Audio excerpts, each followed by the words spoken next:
Hello everyone, it's Brittany here with a really impactful video that I wanted to share with you all.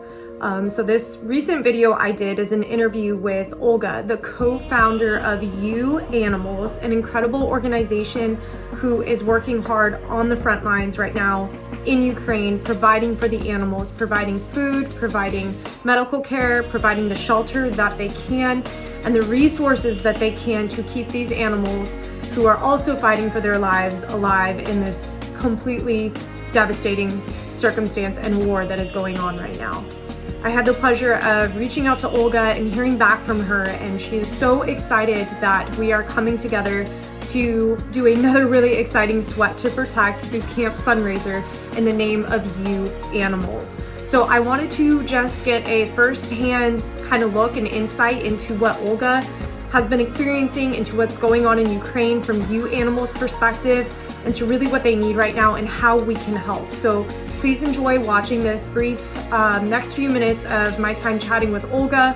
Also, Alex Prague joined us on this call. He is an amazing individual who is also advocating for both people and animals during this time, and he has been so kind to reach out and expand the reach of Sweat to Protect boot camps.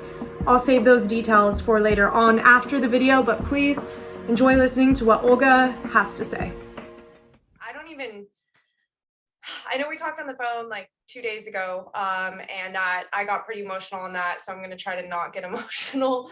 But maybe if you want to just tell us what you want us to know, and then I know I have just a couple of specific questions, and I'm sure Alex does probably. So we just want to hear from you. I feel like you should be the one sharing right now for the world to hear. Okay, let's start from the very beginning. Like war started in Ukraine, and we first days we were pinching ourselves, to realize that it is really happening. Like the whole country woke up from the message, "Wake up, war started," and well, it's like a nightmare that is still continuing, and that is touching more and more people. Yes, so we are a humane movement.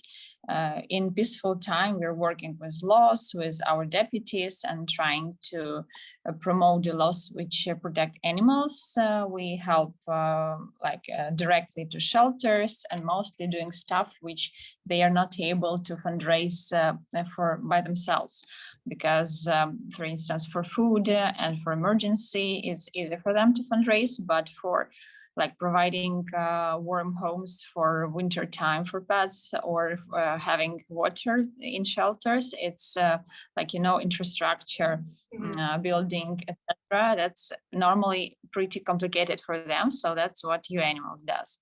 Plus, we work with the people's opinions. We have quite big social medias, and our normal medias, they take information from UAnimals pages.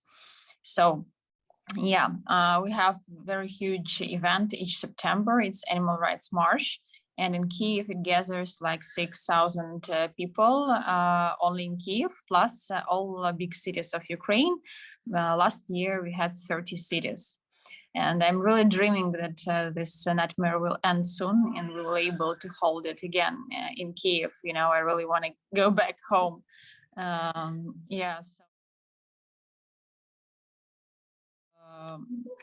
Something probably you can influence.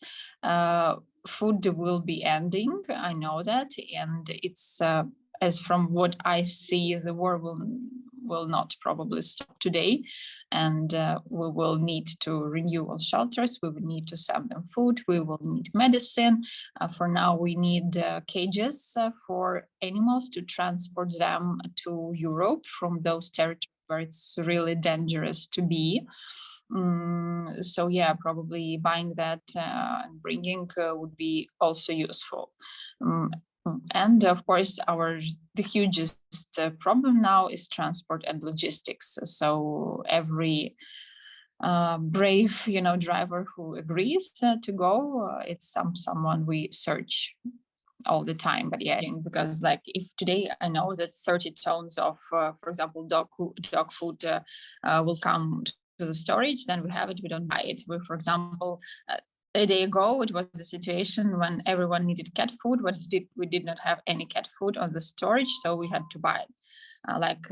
Today, I know this big shelter is. Yeah, and for wildlife also, I spoke several days ago with the director of the zoo, one of the zoos in Odessa region as well, in the south. And yeah, they are offered a lot by foreign countries to transport animals to Turkey or in other countries which are nearby us.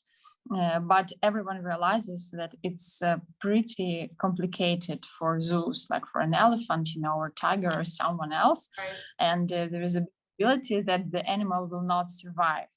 Yeah, so they do the best and they hope that the shooting will not gonna happen. And for example, in Kharkiv, it's like top #1 probably, I think, for the difficulty territories right now. So they don't touch the zoo, like they're not shooting there. Till now, we don't know what is going to happen. Yeah, so.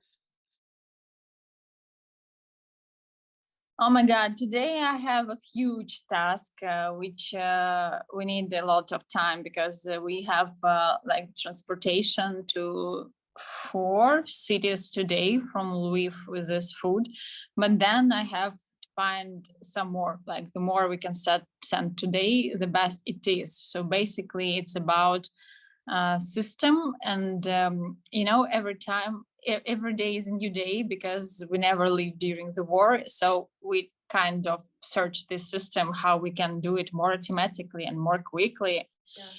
So yeah, what we do is we try to send a huge amount of food to a region, and then from this region forward to smaller regions and to smaller areas, to smaller shelters. So that's what we must finish today because some areas are covered already and some no, and we don't have this database, of all the shelters. So we need just to sum it up all together and find then transport to everywhere it's possible. Yeah, so that's what is #1 today. Well, go. All the work I do from my side is the work of managing people, working with team, working with logistics, with our supporters from abroad, which bring food, fundraise, etc., and then delivering all this to shelters. So this is the only thing what we do now, to shelters and plus to wildlife, all places where they can be as well, because like now it's not the time to be against, zoos, for example, which don't work well for animals. Now it's time just to save everyone for emergency. Yeah. So from here, I am doing this. Yeah. The only answer I have, it's a big heart. That's the only answer. Probably these people who are doing this daily, day from day, they save these animals, they nurture them, work with their health. And for example, before it went that bad, when I spoke to this Maria from Gostomel, I really, when everything ended, I want our president to give her a star or something, like the hero of Ukraine, because it's incredible what she does. And it's one of the biggest shelters one of 2 biggest shelters in Ukraine. I spoke with her maybe if until now it's possible, maybe you want to send animals to other shelter in somewhere else. But then it very quickly became not possible, and their fear also. What amazes me about shelters is that for now already I know just one case when people left the shelter. All the rest, there's there. So first, when the first maybe day when Russia pretended they will not shoot civilians, but only important military spots or something, blah, blah, blah. Yeah, okay. People maybe for half a day believe that, because then we realized not true. And first they were damaged by like the fire which went near them, but then we realized that they can shoot exactly like in the shelter. Yeah, and those people, like, it's crazy, guys, really. They are like texting me or writing messages and stories, and you realize that they can die like anytime, but no one has an idea to leave animals and to go. Yeah, it's only uh, is like two ways. First way is that it's possible to reach them, but it is very dangerous. So any transport which goes actually to the shelter, they risk their life. And now we have several cases when volunteers were shot. And it's something pretty hard to understand and pretty hard to realize in your head that people, not just civilians, but those who volunteer, they can be shot. So yeah, it's getting sometimes pretty complicated to help to those in need. But still, to those shelters which we can help, we still send transport, people go and they try to help. And another part, the third one, which I actually started from, these are shelters we cannot reach. And they are actually just sitting there and waiting and do all they can. Sometimes first they gathered food, from the shops, then in shops it ended, then they started to gather food from the village around. Then maybe like one person can reach them somehow with some small amount of food or something. So they try to do all they can, but the situation is really complicated. The biggest pain.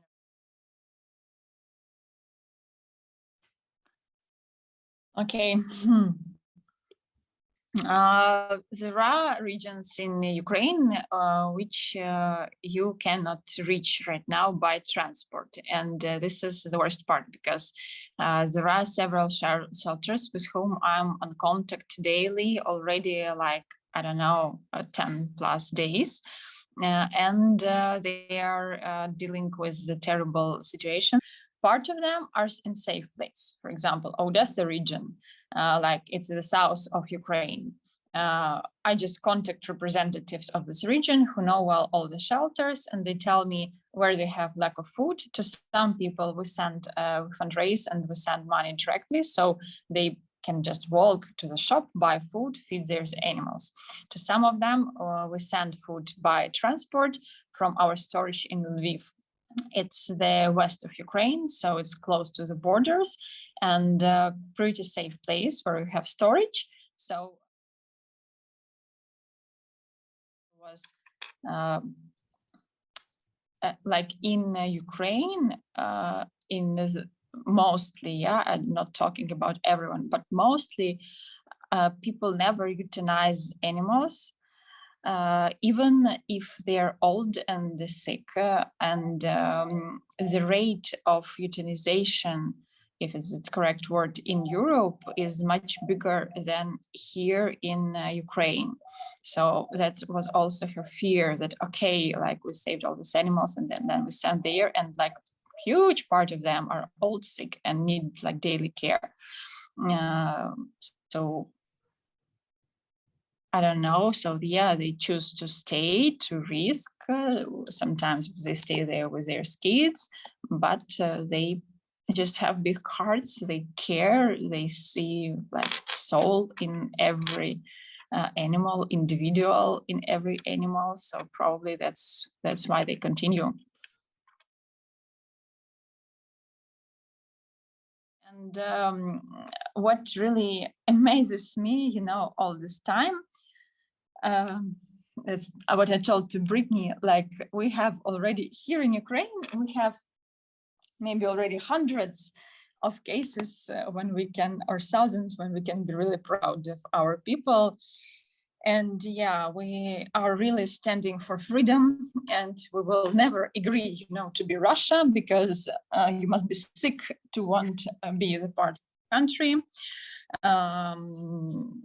we value our freedom, we value what we have, and I have plenty of people who go in the streets, to protect, even if they are not like officially with skills, people who can do it.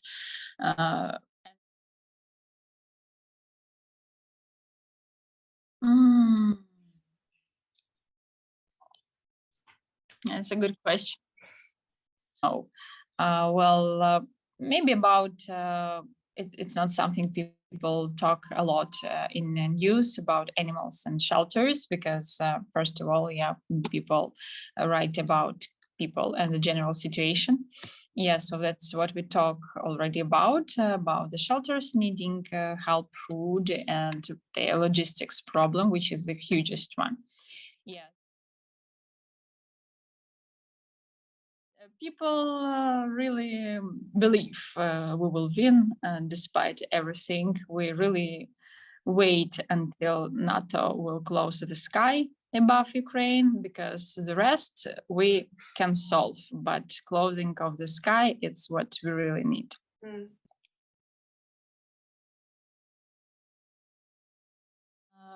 Probably what I just want to say that the story of one of my colleagues. She's from Lviv, from the west, where I said it's pretty safe, but she stayed for a while in Kiev because, like, she wanted to be the part of solution, the part of protection. And we have this, I don't know, territorial defense or something like this. Basically, what it means that every person, every civilian who wants to help, he can go there, receive, the weapon or something like all this defense stuff, and protect the territory where he is from. So she wanted to go there as well, and she said that, like, they don't take me, like this person, like also all the volunteers, she's already there, but they don't take me. I'm tired of sitting in this, bomb shelters or something. So, and in a while, I didn't realize, like, why they don't take you, like, what's the problem if you want it badly. And what she said that, Olga, here in Kiev, almost every person is there. Like, almost every person is in this defend something. Yeah, because like, people don't want anything bad happen with their cities. And in the same in Odessa, I don't know about all regions of Ukraine, if it's everywhere like this, but in Kiev, for example, it's 400 times more people there than, like, our military people think we need to protect Kiev. So yeah, is that probably the category I have a lot to say, because like, we always knew that they live in a huge disinformation, and actually in the east of Ukraine, it's already 8 years as we have war, and now it started all over Ukraine and started in a way it is. So yeah, this is a category to speak a lot, because they live in a huge disinformation. When we open Russian news, our ears are like this because what they say is so horrible, and so many all lies, like 100% of lies. Starting from the general mission, yes, that like Putin is trying to save someone, which is obviously no one to save from. Ukrainians are free, loving all categories of people whom we have here in Ukraine. Doesn't matter what language you speak. I'm from Odessa. I speak mostly Russian. So yeah, and ending from the things like, there's news, it's something,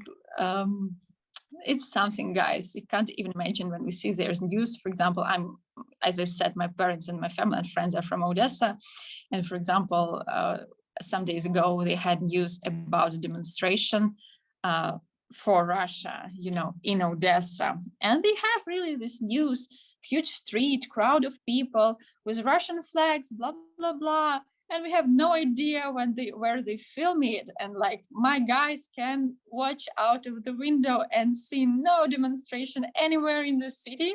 And they make this huge news that people support Russia in Odessa, and we realize that it's like 100 fake with actors.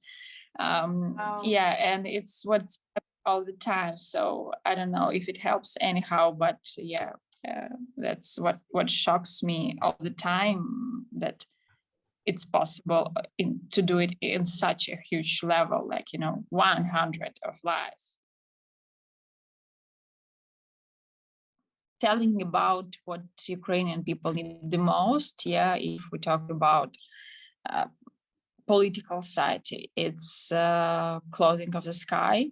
Your support is really important. Every time you go to demonstrations, it works, it helps, because it's the way it works. It's the way social changes happen in the world.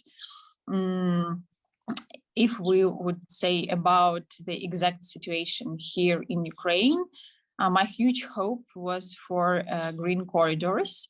But then I don't know if you know, guys, but we had already 3 of green corridors, and all 3 times Russians were shooting inside of the corridor with like civilian people, animals, and blah blah blah. So that doesn't work anyhow. So maybe if some of you have any influence on UN or any other huge companies which can somehow regulate it, that would really help, because then it would help bring food and the rest to those who really need. Talking forever, but I know that we probably should wrap this up. And I just wanted to say thank you for taking the time to do this. Thank you for still fighting for the animals. I get emotional. I will cry over an animal faster than anything. So the thought of any animal being left behind or being harmed when they're so innocent and they have no say in this anyway, it just makes me so angry.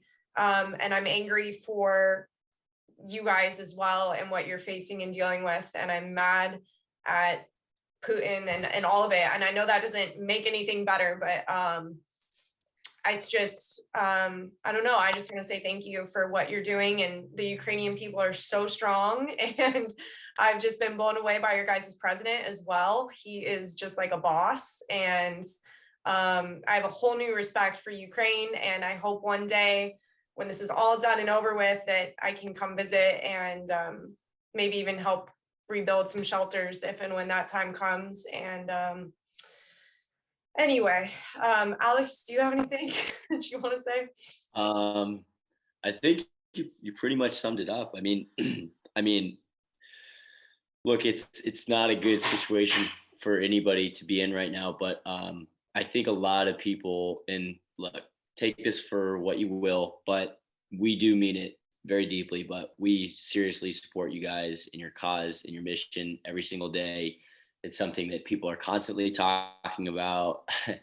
It's something that people do care about, hence why we're doing this. And so I think you guys already know, but the most of the world supports you. We have your back. And thank you for continuing to fight for those that can't fight for themselves, like the animals, like Brittany said, right?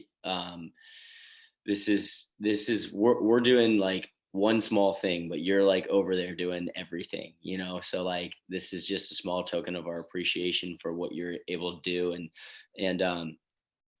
we envy you, like your outlook on all of that stuff is awesome. So please don't lose that, because sometimes that's the most important thing. So yeah, I'm looking forward to talking to you in a few weeks and telling you that we raised a lot of money. So it was really nice to meet you. I'm glad you took the time. I know you're super busy, but it was a pleasure to meet you. And I hope this is the beginning of a long-term relationship, and I hope we can work together soon. So thank you for the support. It really helps, maybe sometimes you think you're far and you're like doing nothing, but no, every message, from a road, every step you do, everything you post, it really helps. It inspires like people inspire people, and then those people do changes. Yeah, you're So thank you. inspiring us. So thank you. Yeah. I was just gonna say, I feel like it's interesting that I'm being inspired by you guys, you know. Oh, here comes my cat. But yeah, I'm a firm believer, you know, that good will win and good will prevail. And maybe it's not in the exact timeline we want or in the way that we want it or expect it, but it will. And so yeah, like Alex said, we're going to do our best to kick some butt on our ends in America and raise some funds. And we're going to, I think I told you, so we're doing a boot camp. Thank you for listening, for caring, for engaging, for hearing what Olga had to share. And I know if you're anything like me, you are going to want to be doing all that you can to help her and to help this organization and to help animals. So I'm really excited that you listened. Thank you. Please feel free to share this video if it impacted you, and perhaps the more following and support we can get for this Sweat to Protect bootcamp, the more engagement and funds we can create for UAnimals and for the people in Ukraine fighting for those animals. So just briefly, if you visit the link in my bio, Brittany Ray, it has all the details for donating. It has all the details for why we're doing this. It has more details about the actual day of event.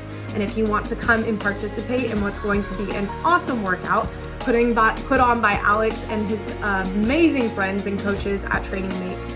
So make sure you click the link in my Instagram bio. It'll tell you all the details. There you can also make a donation. All donations, 100%, are going to be going to UAnimals. So please do not hesitate. Anything and everything helps. A penny, $1, $5, it all makes a difference. So you'll notice on the GoFundMe that the organization's having the funds donated first to me and then one bulk donation to them. This is because getting money to Ukraine and UAnimals specifically is not a registered charity through GoFundMe. So you have my word that I will be making one lump donation through, it's called Patreon, Patreon. That's how UAnimals accepts their funds. So once we get all the donations in from this event, I will be making a donation to them. I will be posting a confirmation of those funds donated on the GoFundMe page, as well as on my personal Instagram. I know Alex is going to be sharing that too. So you will definitely be completely transparent with your funds donated. I promise. This is really the only way to do it against the odds right now with what's going on in Ukraine.